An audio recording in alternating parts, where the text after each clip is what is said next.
જય સ્વામિનારાયણ વિદ્યાર્થી મિત્રો, બાયોલોજી ઈ વિદ્યાના ક્લાસમાં આપ સૌનું હાર્દિક સ્વાગત છે. જય સ્વામિનારાયણ. અગાઉના વિડીયો લેક્ચરમાં આપણે શું સમજ્યા? ત્રિઅંગી, એના પહેલાં દ્વિઅંગી અને એના પહેલાં એકાંગીમાં લીલ અને ફૂગ શીખ્યા.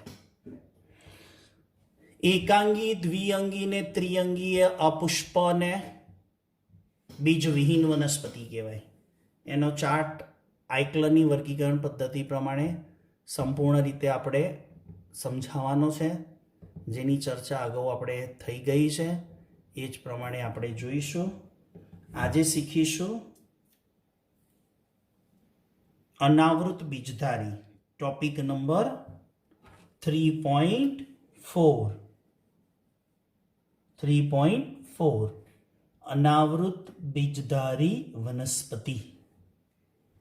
કેમ હવે શીખવાની છે? બીજધારી વનસ્પતિ. કઈ? બીજધારી. બીજ ધરાવશે. જ્યારે ત્રિઅંગી, દ્વિઅંગી, લીલ, ફૂગ એ બધી બીજવિહીન કહેવાય. જ્યારે હવે શીખવાની છે બીજધારી. બીજધારીમાં પહેલા શીખીશું અનાવૃત બીજધારી. કેમ અનાવૃત કહેવાય? આવરણ વગરના બીજ ધરાવે. કેવા? આવરણ, ફરતે આવરણ હોતું નથી. એનો અર્થ ફલન પછી બીજ કેવા જોવા મળે? ખુલ્લા. હવે બીજ ખુલ્લા હોય, જેમ કોઈ બી તમે ફ્રૂટ ખાઓ તો કોઈ પણ ફ્રૂટ ખાઓ તો ઠળીઓ ક્યાં નીકળે? જેને આપણે બીજ કહીએ, સીડ્સ કહીએ, એ ક્યાં નીકળે? અંદર હોય. તો એ જે સીડ્સ છે, બીજ છે, એ અંદર છે અને એની આજુબાજુ શું આવેલું છે? ફળ. ફળની દિવાલને ફલાવરણ કહેવાય. એ અનાવૃત બીજધારીમાં બીજ ધરાવે છે, પણ બીજની ફરતે ફલાવરણ ગેરહાજર છે, એટલે કે ફલાવરણથી ઢંકાયેલું નથી. એટલે અનાવૃત બીજધારી કહેવાય. 1 by 1 એના લક્ષણોની ચર્ચા કરવાની છે. એની લાક્ષણિકતા, પહેલી લાક્ષણિકતા આપણે સમજીશું સ્વરૂપ.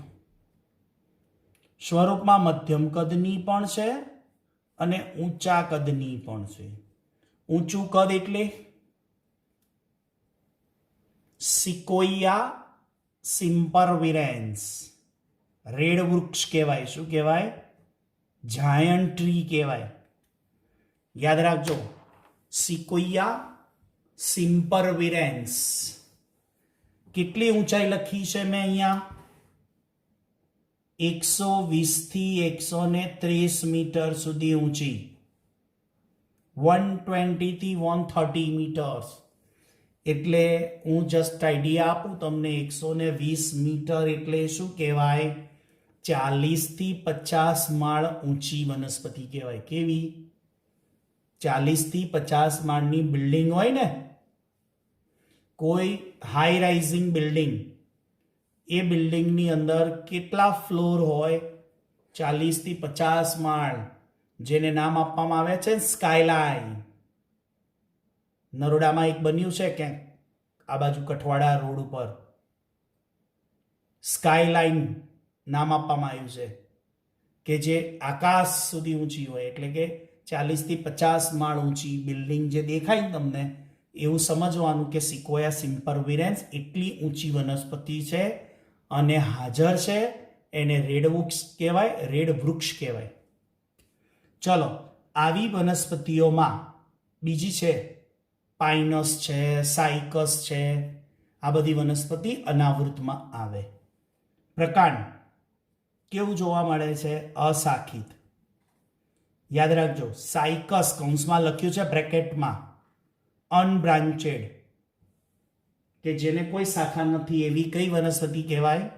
સાયકસ. પણ જેનું પ્રકાંડ શાખિત હોય, કેવું હોય? શાખિત, બ્રાન્ચેડ, બધી શાખાઓ પડે, એ પાઇનસ અને સીડ્સ. કૌંસમાં બ્રેકેટમાં નામ આપ્યા છે ને, માઇક્રો છે, બરાબર ધ્યાન આપજો અંદર.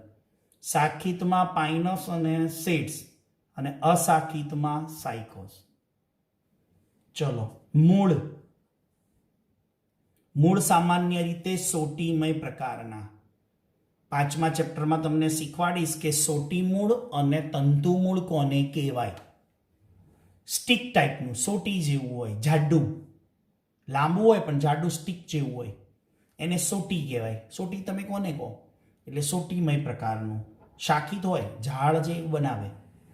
હવે 2 મૂળ યાદ રાખવાના છે, એક કવક મૂળ અને બીજું પ્રવાળ મૂળ. યાદ રાખજો. પાઇનસમાં કયું લખ્યું છે? જો કૌંસમાં પાઇનસ લખ્યું છે. પાઇનસમાં કયા પ્રકારનું મૂળ છે? કે જેમાં રૂટ અને ફંગાઈ,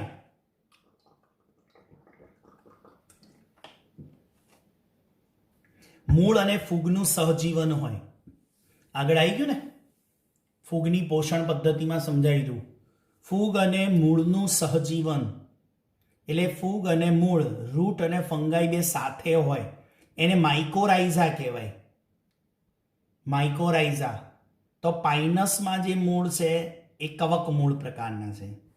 સાયકસમાં છે એ મૂળની સાથે કોનું સહજીવન છે? Blue green algae, cyanobacteria. Cyanobacteria એટલે કોણ આવે? નોસ્ટોક, ઓસિલેટોરિયા, બીજીએ. યાદ કરો, ચેપ્ટર નંબર 2 બાયોલોજિકલ ક્લાસિફિકેશન યુગ બેક્ટેરિયાની અંદર સમજાયું હતું સાયનોબેક્ટેરિયા ઉપર. એવી સાયનોબેક્ટેરિયા મૂળની સાથે સહજીવન હોય. તો આ 2 મૂળ છે ને એ સહજીવી મૂળ કહેવાના તમારે. કેવા કહેવાના? સહજીવી. સિમ્બાયોસિસ. શું કહેવાય? સિમ્બાયોટિક.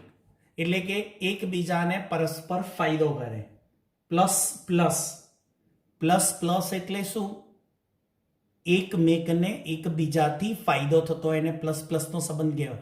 આવા હું કેટલાક જીવન તમને સમજાવીશ. Plus plus, plus minus, plus 0 0 minus. અહીંયા સહજીવીની વાત કરીએ. માઇકોરાઇઝા પાઇનસમાં, જેમાં મૂળ અને ફૂગનું સહજીવન. પ્રવાળ મૂળ, જેમાં મૂળ અને સાયનોબેક્ટેરિયાનું સહજીવન, જે સાયકસ નામની વનસ્પતિમાં જોવા મળે. Most important MCQ. ચલો નેક્સ્ટ. હવે પર્ણો કેવા પ્રકારના છે? મૂળ જોઈ ગયા, પ્રકાંડ જોઈ ગયા. હવે વાત કોની આવી? પર્ણની. પર્ણ સાદા કે સંયુક્ત? સાથે સાથે પર્ણો કેવા હોય મિત્રો? તાપમાન, ભેજ, પવન, અતિશય વધુ ટેમ્પરેચર, અતિશય લો ટેમ્પરેચર, વધુ પ્રમાણમાં ભેજ, અતિશય પવન, અતિશયતાની સામે ટકી શકે એવા હોય, અનુકૂળતા પામેલા હોય. વધારે પડતું તાપમાન, વધારે પડતો ભેજ, વધુ પડતો પવન, આની સામે ઊભા રહી શકે, આની સામે ટકી શકે અને પોતાનું જીવન પસાર કરી શકે, જેને કહેવાય અનુકૂલિત પર્ણો. સાયકસમાં કેવા પ્રકારના છે? પીંછા આકાર, ફેધર લાઇક. પીંછું કેવું હોય? શંકુદ્રુમ વનસ્પતિ માં સોય જેવા પર્ણો હોય. સપાટી વિસ્તાર વધારે, સપાટી વિસ્તાર ઘટાડે. સોય જેવા પર્ણોથી એની જે સપાટી છે ને એનો વિસ્તાર ઘટે. હવે મિત્રો એક વાત કરવાની તમને. શંકુદ્રુમ નામ સાંભળ્યું છે તમે? યસ. સમાજ વિદ્યામાં, જેને ઇંગ્લિશમાં કદાચ ટુંડા કહેવાય.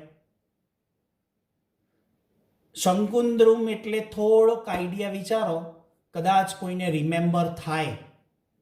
શંકુદ્રુમ એટલે ઠંડા જંગલો. કેવા? ટ્રુંડ પ્રદેશ, ટ્રુંડા કહેવાય. ટ્રુંડા.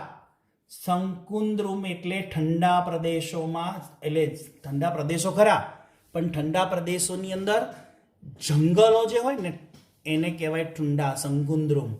તમે હિમાચલ પ્રદેશ ફરવા ગયા છો? મનાલી, ડેલાઉસી, ખજિયાર, કાશ્મીર, સોનમર્ગ, ગુલમર્ગ, ઉપર હિમાલયની અંદર જે વૃક્ષો છે ને એ બધા દૂરથી જોવો ને તો શંકુ જેવા હોય.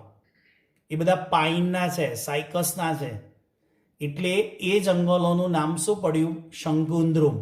શંકુ આકારના હોય અને મોટે ભાગે બધા ઠંડા પ્રદેશમાં જ હોય.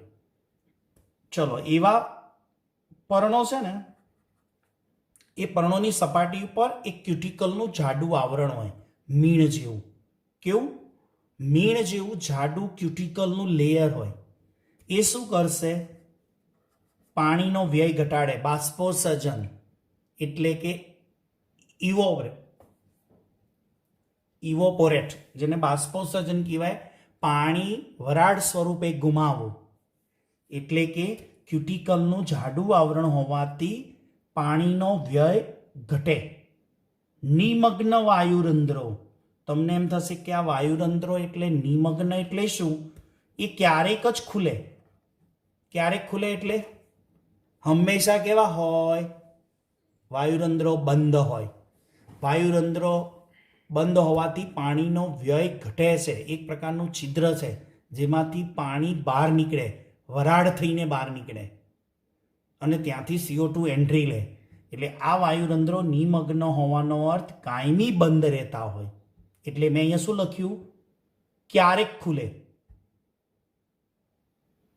શા માટે કાયમી બંધ રહે? જેથી પાણીનો વ્યય ઘટે. ચલો, એમાં બીજાણુ. કેવા પ્રકારના બીજાણુઓ જોવા મળે? નાના કદના હોય લઘુ બીજાણુ, માઇક્રોસ્પોર. મોટા કદના બીજાણુ એટલે મેક્રો, મેગાસ્પોર. મેક્રો કહેવાય, મેગા કહેવાય. રાઈટ? અગાઉના લેક્ચરમાં મેં કીધું હતું ને. હા, તો ઘણા વિદ્યાર્થીઓ કહે સાહેબ મેગા અને મેક્રોમાં હું ફેર? એક જ. માઇક્રો એટલે નાના, મેક્રો અને મેગા એક જ થાય. ચલો, અહીંયા પાછું સપુષ્પ વનસ્પતિનું લાઈફ સાયકલ આવ્યું, અનાવૃત બીજધારીનું. ચલો, શંકુદ્રુમ જંગલોમાં ઉગતી વનસ્પતિ શંકુ આકારની હોય. કોનિફર. કોનિફર કહેવાય. Cones type. કોન ખાતો છે ને, આઈસ્ક્રીમનો કોન, એટલે એને શંકુ એટલે કોન જેવા હોય. ચલો, એમાં નરશંકુ અને માદા શંકુ. એક લાઈન લખી છે ચોપડીમાં, એનસીઈઆરટીમાં, યાદ રાખજો. સાયકસની અંદર નરશંકુ અને માદા શંકુ બે ડિફરન્ટ છોડ ઉપર હોય, જુદા જુદા છોડ ઉપર. જ્યારે પાઇનસ છે ને, એક જ છોડ ઉપર. પાઇનસ વનસ્પતિમાં નરશંકુ અને માદા શંકુ એક જ છોડ ઉપર હોય. જ્યારે સાયકસમાં નરશંકુ અને માદા શંકુ બે અલગ અલગ છોડ ઉપર હોય. નરશંકુ શાનાથી બને? તો કે લઘુ બીજાણુ પર્ણો ભેગા થઈને નરશંકુ બનાવે. મહાબીજાણુ પર્ણો ભેગા થઈને શું બનાવે? માદા શંકુ. યાદ રાખજો, લઘુ બીજાણુ પર્ણો ભેગા થઈને નરશંકુ, મહાબીજાણુ ભેગા થઈને માદા શંકુ બનાવે. હવે આ સપુષ્પ વનસ્પતિ નથી, એને પુષ્પ જેવી રચના આ અનાવૃતમાં નથી, એટલે એમાં પુકેસર અને સ્ત્રીકેસર ન હોય. પણ તમે લઘુ બીજાણુ પર્ણને પુકેસર કહી શકો અને મહાબીજાણુ પર્ણને સ્ત્રીકેસર કહી શકો. ચલો, લઘુ બીજાણુ પર્ણો ભેગા થઈ નરશંકુ, મહાબીજાણુ ભેગા થઈને માદા શંકુ બનાવે. લઘુ બીજાણુ પર્ણોમાં શું આવેલી હોય? લઘુ બીજાણુ ધાની. લઘુ બીજાણુ ધાનીમાં કયા કોષો હોય? લઘુ બીજાણુ માતૃકોષ હોય. એ લઘુ બીજાણુ માતૃકોષ શું સર્જે? લઘુ બીજાણુઓ સર્જે, જેને આપણે પરાગરજ કહી શકાય. સમજો, લઘુ બીજાણુ પર્ણો, લઘુ બીજાણુ પર્ણમાં લઘુ બીજાણુ ધાની, લઘુ બીજાણુ ધાનીમાં લઘુ બીજાણુ માતૃકોષ, લઘુ બીજાણુ માતૃકોષ લઘુ બીજાણુઓ ઉત્પન્ન કરે. એ લઘુ બીજાણુને પરાગરજ કહીશું. આ લઘુ બીજાણુ માતૃકોષ 2n હોય, એટલે રંગસૂત્રની સંખ્યા દ્વિકીય હોય. અને લઘુ બીજાણુઓની રંગસૂત્ર અડધા થઈ જાય.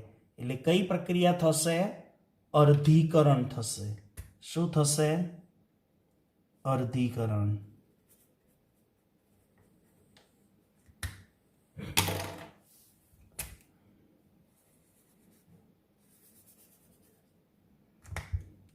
હવે એ લઘુ બીજાણુઓ શું સર્જે? નરજન્યુ. હવે આ બાજુ જુઓ, મહાબીજાણુ પર્ણો, મહાબીજાણુ પર્ણો, મહાબીજાણુ ધાની, મહાબીજાણુ ધાનીમાં મહાબીજાણુ માતૃકોષ હોય.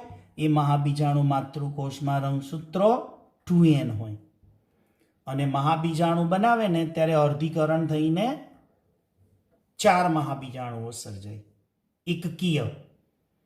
તો આ ભાગ આપણે બીજાણુઓ સર્જતી કઈ અવસ્થા થઈ? બીજાણુજનક. અહીંયા શું સર્જાયું? જન્યુજનક.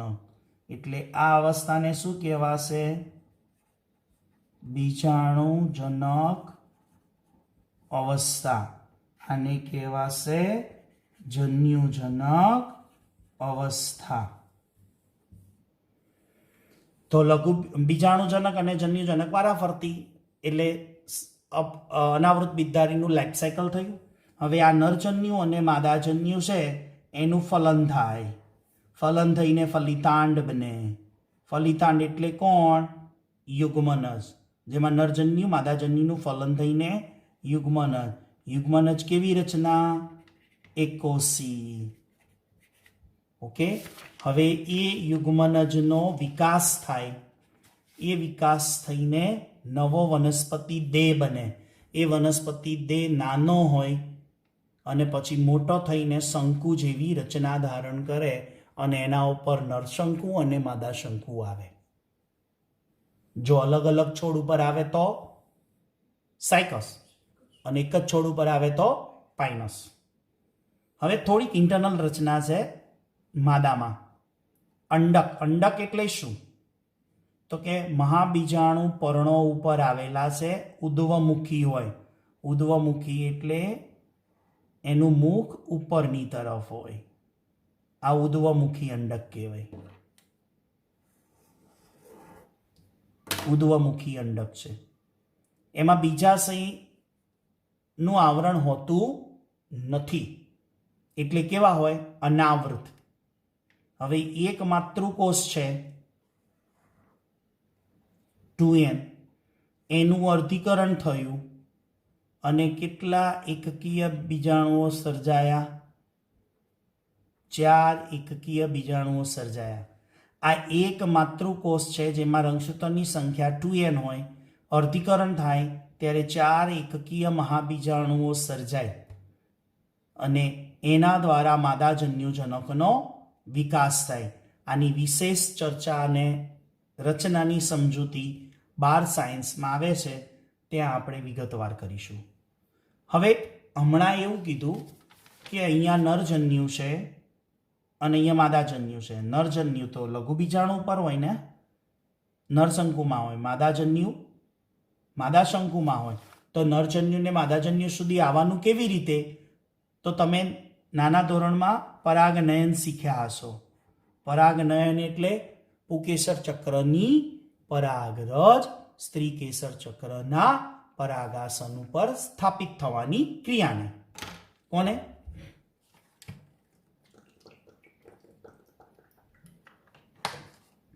પુકેસર ચક્રની પરાગરજને સ્ત્રી કેસર ચક્રના પરાગાસન ઉપર સ્થાપિત થવાની ક્રિયાને. અહીંયા જરા એ જ પ્રકારે કે લઘુ બીજાણુ દાનીમાંથી પરાગરજ ઉત્પન્ન થઈ. રાઈટ? લઘુ બીજાણુ દાનીમાંથી પરાગરજ ઉત્પન્ન થઈ. એ પવન વડે વહન થાય. પરાગરજનું પવન વડે વહન થાય અને મહાબીજાણુના ખુલ્લા અંડક ઉપર પડે. તો પરાગરજ ક્યાંથી ક્યાં ટ્રાન્સફર થઈ? લઘુ બીજાણુ દાનીમાંથી પરાગરજ કોના માધ્યમ વડે? પવનના માધ્યમ વડે. ક્યાં ટ્રાન્સફર થાય?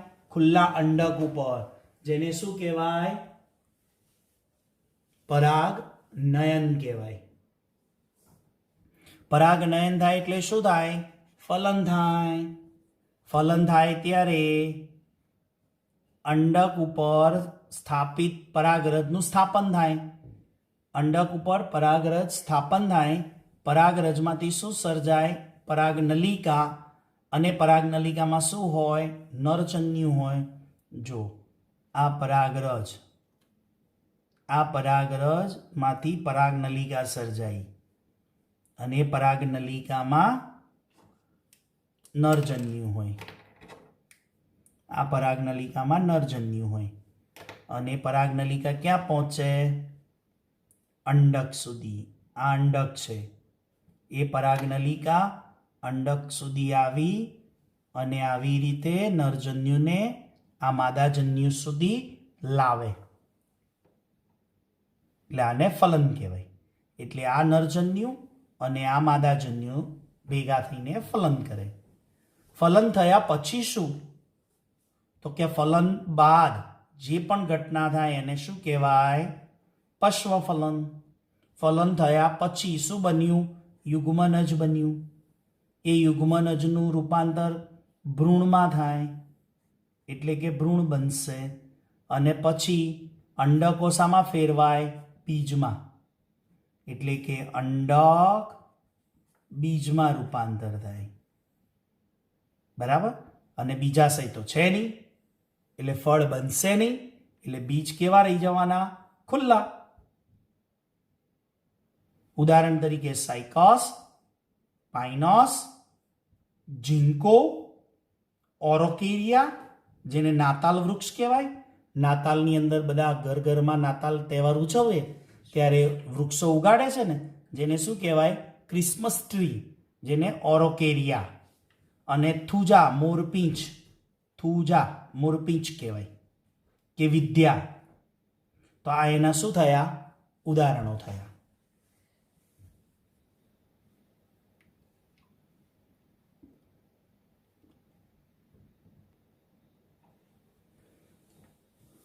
હવે લાસ્ટની અંદર અનાવૃત બીજધારીના ઉપયોગોને સમજીશું.